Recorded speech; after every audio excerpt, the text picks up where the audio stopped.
The squinting gaudy spectacles so wrought upon the rejoicing people that their acclamations utterly smothered the small voice of the child whose business it was to explain the thing in eulogistic rhymes. But Tom Canty was not sorry, for this loyal uproar was sweet as music to him than any poetry, no matter what its quality might be. Whatsoever Tom turned his happy young face, the people recognized the exactness of his effigy's likeness to himself, the flesh and blood counterpart. New whirlwinds of applause burst forth. The green pageant moved on, and still on under one triumphal arch after another in past a bewildering succession of spectacular symbolical tableaux, each of which typified and exalted some virtue or talent or merit of the little kings. Throughout the whole of Cheapside, from every penthouse and window, hung banners and streamers, and the richest carpets, stuffs, and cloth, gold, tapestried the street, specimens of the great wealth of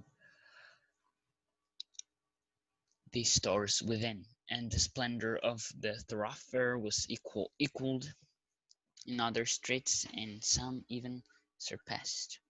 And all these wonders and all these marvels are to welcome me. Me, murmured Tom Canty.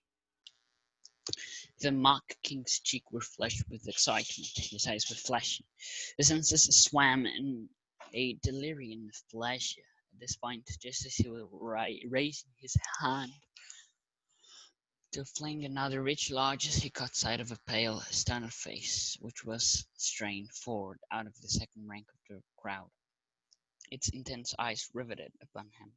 A sickening consternation struck through him. He recognized his mother, and up flew his hand palm outward before his eyes, that old involuntary gesture, born of a forgotten episode, and perpetuated by habit. In an instant more she had torn her way out of the press, and past the guards, and was at his side. She embraced his legs, she covered it with kisses, she cried, "Oh, my child, my darling!" lifting toward him a face that was transfigured with joy and love. The same instant enough served the king's guard, snatched her away with a curse, and sent her reeling back, whence she came with falling from Tom Canty's lip, when the words, "I do not know you, woman," were falling from Tom Canty's lips, when the piteous thing occurred, but it smote him to the heart of see her treated so. And as she turned for the last glimpse of him, whilst the crowd was swallowing her from his sight, she seemed so wounded, so broken-hearted, that a shame fell upon him, which consumed his pride to ashes, and withered his stolen royalty. His grandeurs were stricken valueless. They seemed to fall away from him like rotten rags. Este espetáculo pitoresco e espalhafatoso, ou vistoso, operou tanto no povo alegre que suas aclamações abafaram totalmente a vozinha da criança, cujo trabalho era explicar a coisa em rimas elogiosas. Mas Tom Canty não lamentou, pois esse tumulto leal era a música mais doce para ele do que qualquer poesia, não importando qual fosse a sua qualidade. Para onde quer que Tom voltasse seu rosto jovem e feliz, o povo reconhecia a exatidão da semelhança de sua efígie consigo mesmo, a contraparte de carne e osso. E novos redemoinhos de aplausos explodiram. O grande desfile seguiu em frente e ainda em frente, sob um arco triunfal após o outro, e passou por uma sucessão desconcertante de quadros espetaculares e simbólicos, cada um dos quais tipificando e exaltando alguma virtude, talento ou mérito do pequeno rei. Por todo Cheapside, de cada cobertura e janela, penduraram bandeiras e flâmulas, e os mais ricos tapetes de tecido de ouro, ocupavam as ruas, espécimes de grande riqueza das lojas internas, e o esplendor desta via foi igualado nas outras ruas, e em algumas até superando. E todas essas maravilhas me dão as boas-vindas. A mim, murmurou Tonkan.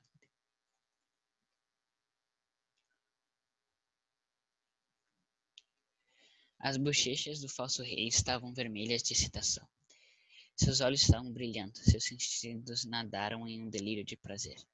Nesse ponto, quando ele estava levantando a mão para arremessar outra rica dádiva, ele avistou um rosto pálido e surpreso, que foi empurrado para fora da segunda fila da multidão, seus olhos intensos cravados nele. Uma consternação nauseante o atingiu. Ele reconheceu sua mãe e ergueu sua mão, com a palma para fora, diante de seus olhos. Aquele velho gesto involuntário, nascido de um episódio esquecido e perpetuado pelo hábito.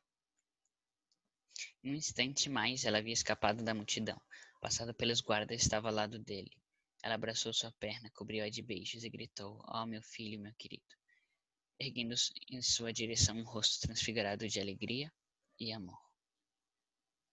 No mesmo instante, um oficial da guarda do rei a arrebatou com uma maldição e a mandou cambaleando de volta de onde ela veio, com um impulso vigoroso de seu braço forte.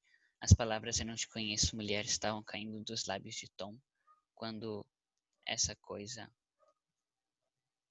lamentável ocorreu. Mas o feriu no coração ao vê-la tratada assim, e quando ela se virou para um último vislumbre dele, enquanto a multidão a engolia de sua vista, ela parecia tão ferida, com o coração tão partido, que uma vergonha caiu sobre ele, que consumiu seu orgulho até as cinzas, e secou sua realeza roubada.